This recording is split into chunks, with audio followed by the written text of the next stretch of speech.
Anthony Weiner. He is the now estranged husband of longtime Clinton aide Huma Abedin.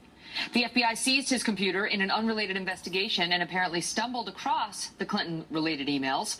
In moments, in an exclusive primetime interview, we'll speak with the chairman of the House Oversight Committee, Congressman Jason Chaffetz, about new steps he took hours ago in the investigation.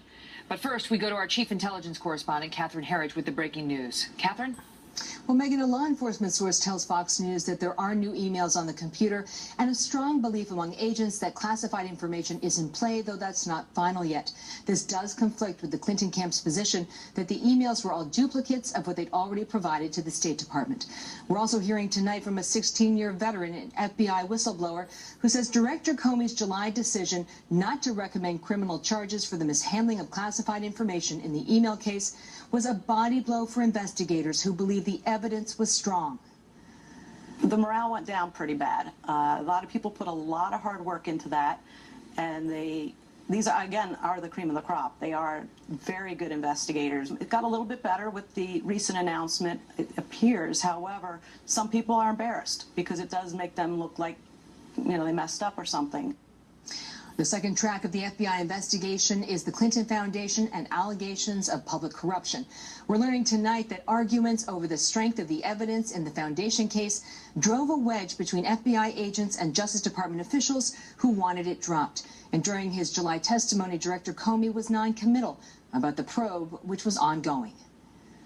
Did you look at the Clinton Foundation? I'm not going to comment on the existence or non-existence of any other investigations. And Fox News learning tonight that the remaining FBI interviews from the email case will not be provided to Congress right now because the email investigation is now pending and no longer considered closed. Megan. Catherine, thank you.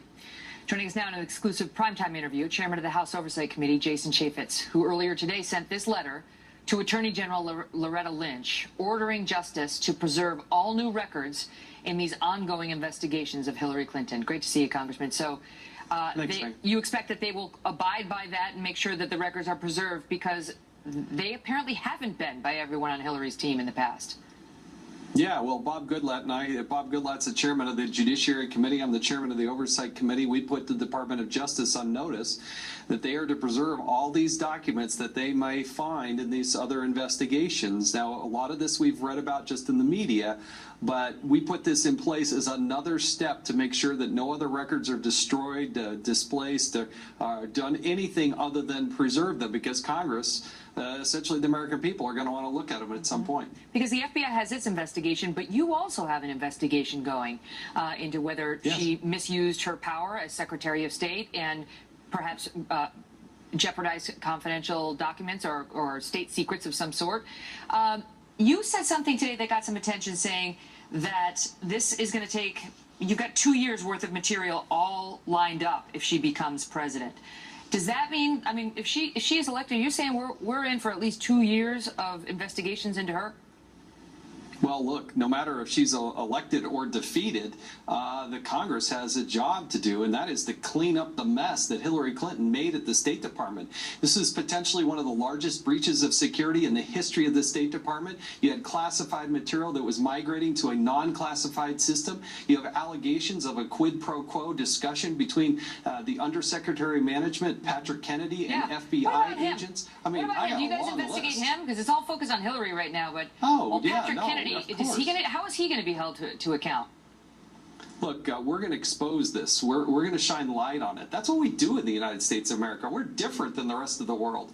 We are self-critical, and I have a constitutional duty to be the tip of the spear, to be that check and balance on the executive branch. I'm not here to be a cheerleader for the president, and shame on those Democrats and the others who say, oh, we should just back off if she's elected. No matter what happens in this election, we're going to work to hold her accountable. She's the one that created this mess. What about, I have to ask you about the fact that you say you're voting for Donald Trump. You said just earlier last month, October 8th, the day of the Access Hollywood tape breaking, I'm out. I can no longer endorse Donald Trump for president. And you talked about your 15-year-old daughter saying you can't look her in the eye and tell her that you endorse this man when he acts like this. So, you know, I realize that voting for him is different than an endorsement, but how are you going to look the same 15-year-old daughter you referenced and explain your vote? Well, my wife and I did vote for Donald Trump last week. I think we're doing and going through a lot of the discussions that people all across this country are doing. I never, ever want to be able to say it's President Hillary Clinton, and that's the choice. There's only two people that have a chance of becoming the president.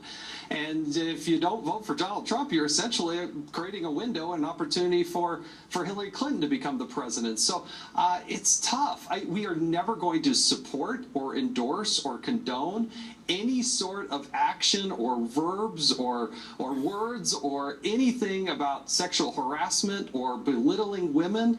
I don't want to ever be in that position, but we're with a choice right now. Okay, but Two let me people have the chance to become the play president. devil's advocate, because what his critics would say is past his prologue. And if he gets into the office, the most powerful office in the land, and does any of this stuff to any young women, that's on you if you voted for him. That's their argument.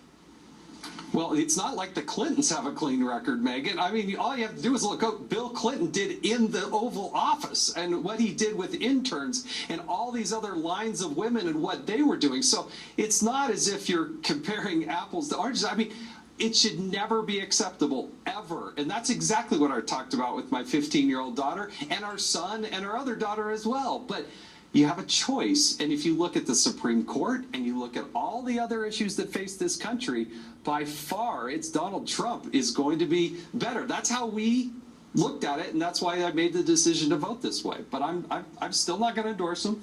I still can't defend those comments. But we all have to make a choice, and that's a choice that my wife and I made. Congressman Jason Chafe, it's great to see you.